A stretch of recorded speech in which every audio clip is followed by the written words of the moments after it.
Set off on a journey where you can follow in the Fellowship's footsteps, have epic adventures of your own, and witness legends come to life. It gets its stunning fjords, thick glaciers, lakes, and active volcanoes. There will never be a dull moment in this country of Kiwis, that much is certain.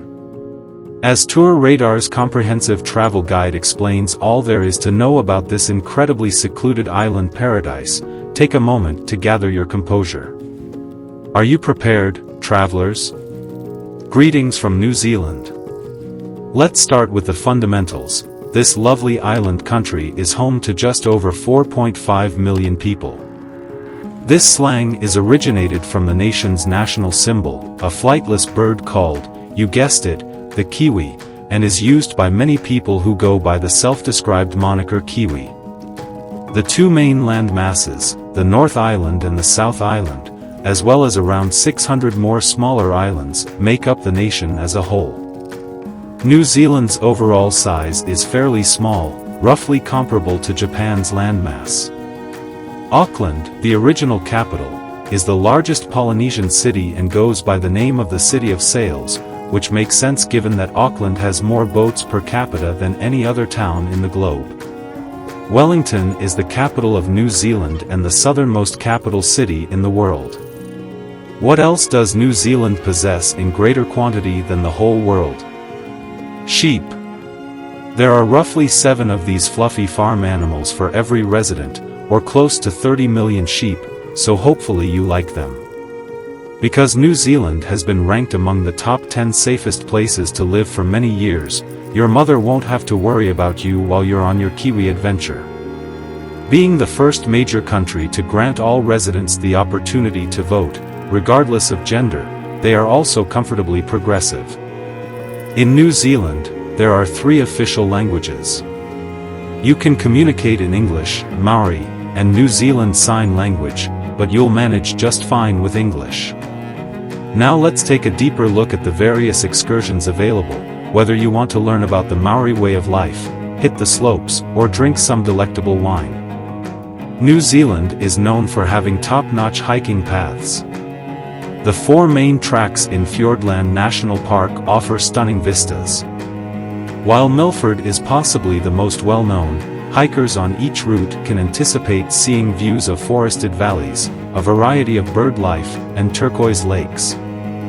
For Lord of the Rings fans, large lakes and incredibly breathtaking mountain views are available. Visits to Tongariro National Park, where you may see the craggy volcanic rock and unsettlingly desolate surroundings, are highly recommended. Hopefully the gloomy weather will cooperate while you're there so you can see Mount Naraho, also known as Mount Dread.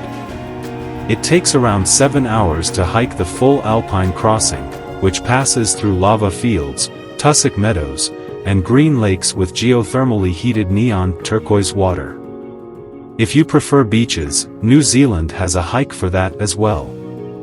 Along the Abel Tasman Coast Track, visitors may take in more than 40 kilometers of golden sand beaches, subtropical forest line, and granite cliffs, all of which are complemented by beautiful, turquoise waters and playing fur seals. Plan your crossings to coincide with low tide because there are multiple tidal inlets. Along New Zealand's Otago coast, you may witness the mysterious Meraki boulders, beachfront stones fashioned from ancient sea sediments. A similarly captivating and baffling sight would be the well-known Waitomo Caves. Abseiling down into this vanished world, which takes around 20 minutes and offers stunning vistas of massive flowstone and spaghetts, is an option for thrill lovers. Formations on the way down. Once you've gotten lost in the solitude and majesty of nature, grab a few of your fellow travelers and go jet boating through Queenstown's Shot-Over River or brave the currents of Tuti Falls along the Kaituna River in Rotorua, which is the highest commercially rafted waterfall in the world. Of course, there's always ziplining, bungee jumping, and skydiving, each of which offer distinctive and thrilling views. If you like to take things a little more slowly, play a round of golf on one of the many courses in New Zealand and take in the breathtaking greens in cities like Auckland, Queenstown, and Wellington. For the skiers, lace up your skis and soar to the summit of Queenstown's slopes to take in the cool air. Thrilling ski descents down well-known peaks and valleys. You can reach Coronet Peak's base in 20 minutes from Queenstown City, and the Remarkables Range, which lives up to its name and is a must-see for any snowboarder or skier out there, in 35 minutes. When the weather heats up, you can go surfing along the undeveloped beaches of Gisborne and along the sweeping Bay of Abundance. If you really want to show off your surfing prowess, head to Wangamatta, which is located on the southeast coast of the Coromandel Peninsula in the North Island. If, however, all you want to do is relax and take a well-earned break, that's fine too, and if you choose the right location, you might even get to see a Kappa Haka performance by the Maori people. Native New Zealanders delight in chants, choral singing, and elegant songs as well as fierce war dances.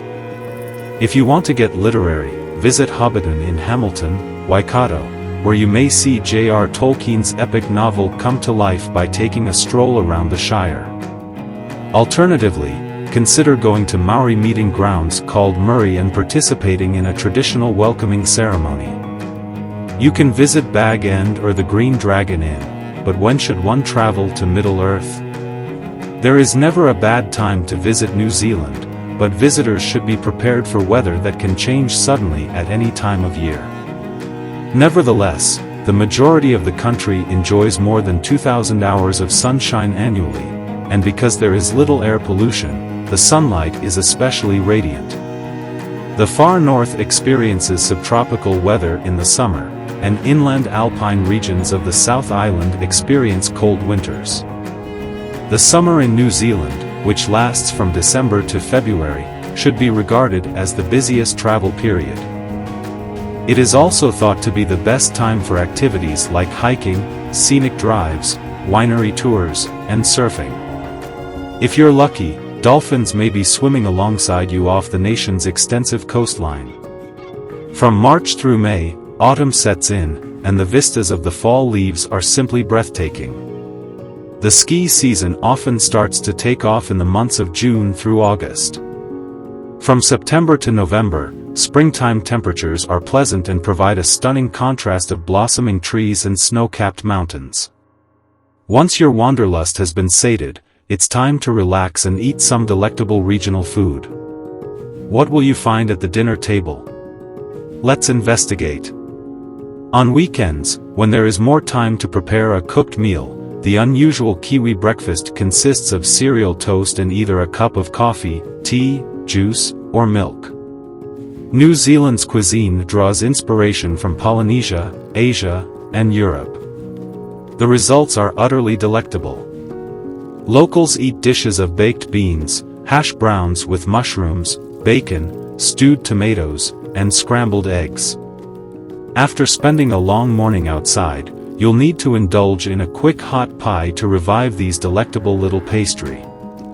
Come in a variety of flavors and are often loaded with cheese, bacon, eggs, steak, mince, and battered fish and chips. Once nighttime arrives, roast lamb, mutton, and fish and chips are also served. Due to New Zealand's extensive coastline, a wide variety of seafood is available. A true Kiwi delicacy of luscious oysters, mussels, shellfish king, salmon snapper, scallops, and whitebait. What should you drink to wash down all these delicious foods? Of course, you can enjoy your share of refreshing beers and ciders, but New Zealand is mainly renowned for its many exquisite wines. Sommeliers have praised the country's take on Sauvignon Blanc as being the best in the world. If you're looking for a refreshing dessert to top off your day of indulging your taste buds, help yourself to pavlova, a meringue-based dessert named after the Russian. When you've allowed your first wine to satisfy and delight you, try some more well-respected bottles like Pinot Noir and Cabernet Merlot blends. It will soon be time to start planning your next excursion across this maritime wonderland thanks to New Zealand's distinctive libations. We hope that these suggestions will make your upcoming big Kiwi vacation genuinely inspirational. If you still need more ideas, see days to come for additional travel advice and inspiration. We appreciate your interest in our videos and your likes and subscriptions. Kia ora, as they say in New Zealand. See you in the following video.